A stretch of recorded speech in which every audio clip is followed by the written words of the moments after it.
On les appelle les Chibani, les cheveux blancs. Ils font partie de la première génération des immigrés maghrébins venus en France pendant les 30 Glorieuses. Ces pères solitaires condamnés à l'entre-deux ont souvent travaillé dur et aujourd'hui l'âge de la retraite, de la vieillesse a sonné. L'isolement et les problèmes de santé sont souvent leur quotidien. À Lyon, le Patio des Aînés, un café social installé dans le 7e arrondissement, s'est donné pour mission d'être un lieu d'écoute, d'information et de vie sociale pour tous ces anciens. La paupérisation croissante a aussi conduit des gens du quartier à venir au Patio des Aînés, où la convivialité est toujours au rendez-vous.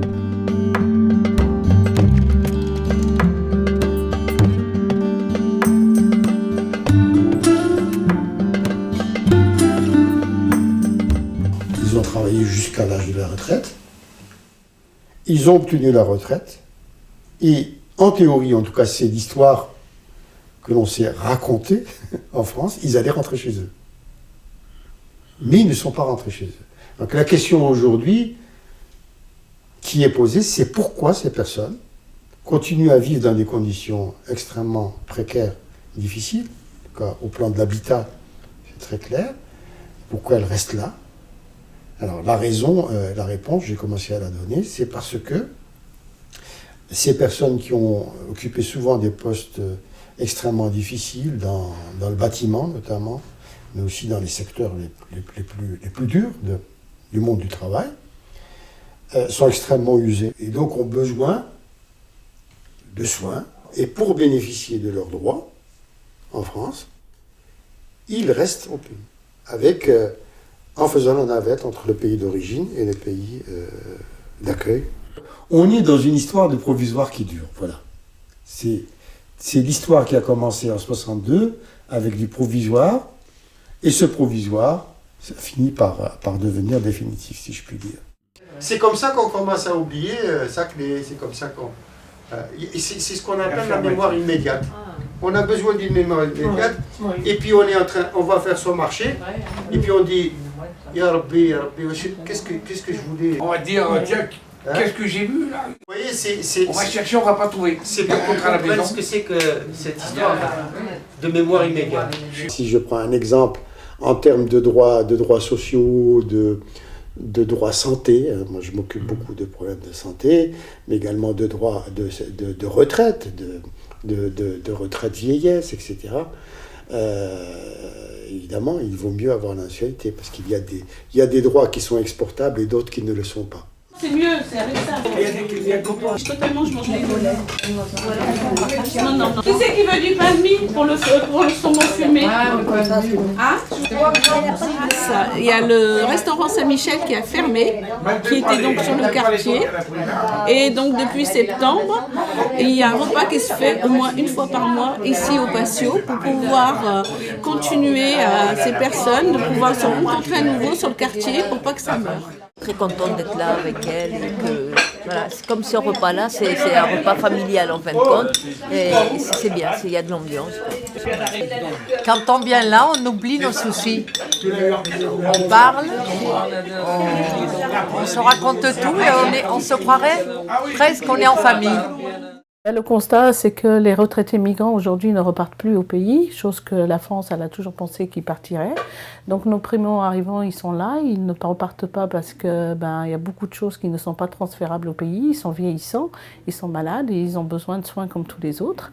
Donc ils restent ici et personne ne peut s'occuper d'eux puisqu'ils savent toujours ni lire ni écrire. Aujourd'hui, ils sont tous éparpillés à droite et à gauche puisque les foyers ont changé de population et du coup maintenant il n'y a plus ces cuisines communes, il n'y a plus tout ça et du coup ils sont complètement rejetés. Donc, et c'est pour ça que le café social, on leur a ouvert pour qu'ils puissent se rencontrer dans ce lieu où ils pourraient inviter un copain, un ami, prendre le temps de vivre tout doucement et peut-être aussi faire des demandes d'aide sociale, d'aide aussi administrative et puis on essaye aussi de leur faire comprendre les lois, les règles.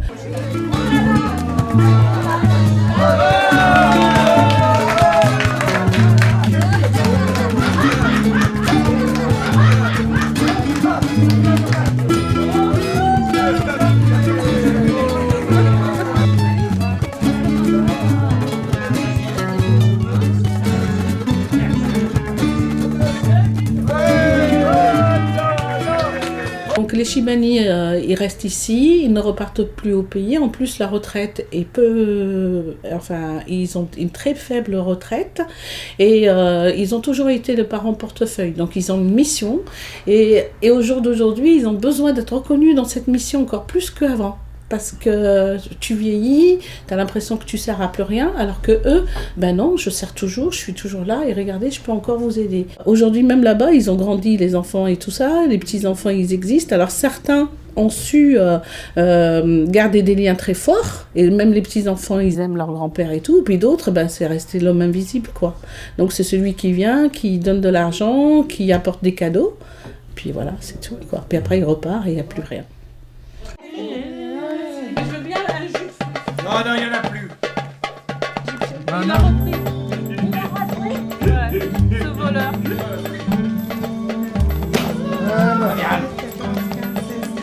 Bon, là, aujourd'hui, on doit plus se nourrir comme avant, quoi.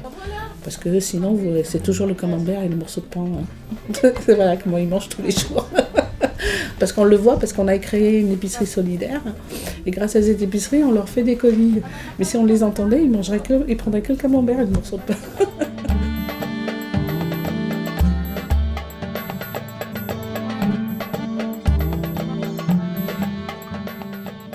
Voilà, comme ça, c'est Michel. Il y a eu beaucoup d'employeurs qui ne les ont pas déclarés. Et arrivé à l'heure de la retraite, quand ils ont demandé la relevée de carrière, ils se sont rendus compte qu'il y a beaucoup de soucis. Donc après, c'est vrai que la CARSAT, elle vous dit, si vous avez encore des papiers et tout, ramenez-nous-les, on va faire des recherches. Puis c'est des vieux papis qui ne savent ni lire ni écrire. C'est des gens qui négligeaient tout ça. Ils n'ont pas tout ça. Tu vas jouer à la Wii ? Si tu joues à la Wii, c'est lui qui commande, c'est le bouton A. D'accord ? Voilà. Allez, démarrer. Là. Ah, mais c'est bon. Taille. Oui, Ah mince, on a perdu. dommage, tu as vu comment ils font?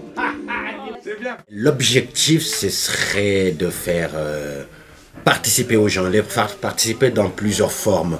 Parce que comme on est tous les deux conteurs, donc avoir des contes, donc autant des contes traditionnels, autant que des contes fantastiques, merveilleux, ou des récits de vie. Ce qu'on appelle les récits de vie, c'est des histoires qu'on a entendues ou qu'on a vécues soi-même. Il y en a dans le groupe qui sont plus passionnés par la chanson, donc elles vont chanter, oui, ils vont chanter. D'autres vont dire des poésies. Ça commence bien, pas mal de gens ont commencé à raconter. Donc à raconter des histoires, hein, autant que, quand je dis d'histoire, ça veut dire de tout, autant que des histoires traditionnelles, autant que des faits divers, parce qu'on raconte des fois ce qui se passe, ce qui s'est passé hier, donc c'est qui peut rentrer aussi dans le spectacle. Je viens là pour apporter, je dirais, le bien-être, le confort, hein, à moindre coût aux personnes qui ne peuvent pas aller dans des instituts ou dans des spas, parce que les soins coûtent cher. Oui, mais je trouve que c'est utile parce qu'on a besoin pour se relaxer un peu parce que dans la tête, on a beaucoup de problèmes et pour un peu se relaxer en fin de compte. Voilà. Ce soin est ouvert à toutes les personnes. Ça peut être des personnes âgées, personnes handicapées, personnes retraitées, personnes en précarité, des personnes qui n'ont pas beaucoup de revenus. C'est vrai que ça leur permet un peu de se poser, de libérer un peu de tensions quotidiennes et c'est un moment qui est agréable. Vous avez des aides qui est l'ASPA, qui est octroyée à toute personne retraitée puisque vous avez des faibles revenus. Mais cette ASPA, elle n'est pas transférable. Donc ils sont obligés de rester sur le sol français 183 jours, sinon on leur enlève. Vous avez aussi l'APL. L'APL, vous avez le droit à l'APL, mais si vous restez au-delà de 4 mois à l'extérieur de la France aussi, on vous l'enlève. Donc en fin de compte, il y a plein de règles comme ça qui viennent se greffer et ces gens, ils ne savent pas lire et écrire, ils n'ont jamais été dans l'organisation pure et simple. Donc quand ils vont au pays et tout ça, eux, ça leur dépasse tout ça, toutes ces lois-là. Et du coup, on les traite de fraudeurs, on les traite de gens qui veulent... alors que c'est vraiment parce qu'ils ne comprennent pas. Pour eux, je suis arrivée à la retraite, j'ai envie de partir chez moi, je pars, je reviens, j'ai envie de revenir, je me soigne, tout ça, mais ils ne comprennent pas pourquoi aujourd'hui on leur fait la chasse.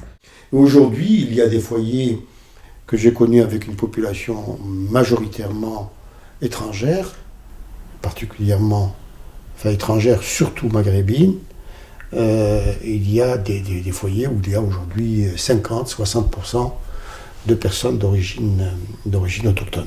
Une bonne partie des personnes vieillissantes restent dans les vieux foyers. Pour une raison triviale, c'est que c'est dans ces vieux foyers qui aujourd'hui sont extrêmement vétustes, qui ne sont pas du tout, par ailleurs, conçus pour recevoir une population vieillissante. Ils restent pour la raison qu'ils ont des très petits loyers. Par exemple, de quel ordre? Ils peuvent, lorsqu'ils bénéficient de l'APL, payer une chambre à 60 € ou 90 €. Quand je parle de chambre, c'est une chambre, dans les cas que je connais à Villeurbanne, de 4,5 mètres carrés. C'est-à-dire que c'est une chambre de 9 mètres carrés coupée en deux.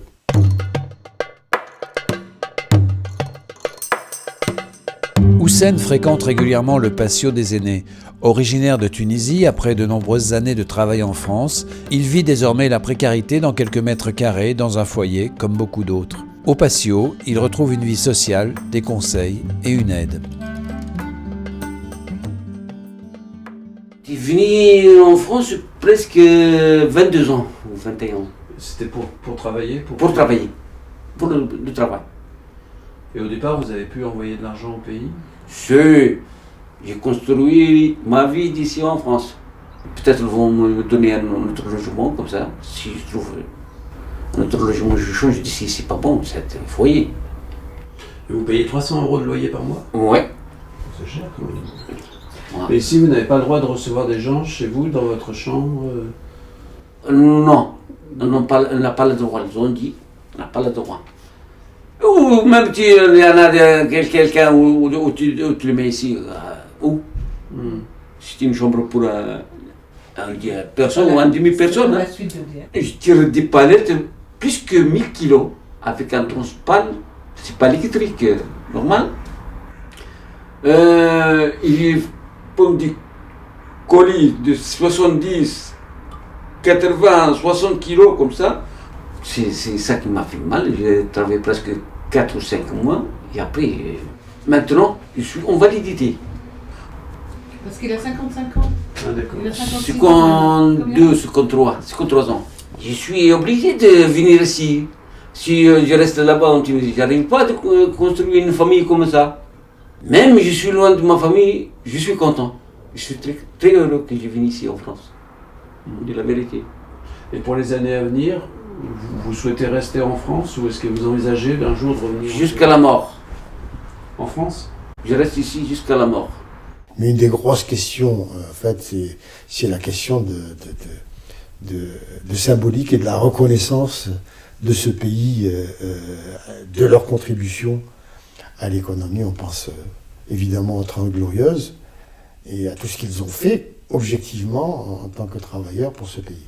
Ayant vécu dans un entre-deux, encore une fois par défaut, ils ne savent pas, ils ne savent plus, pour reprendre la formule que tu as utilisée, où ils habitent.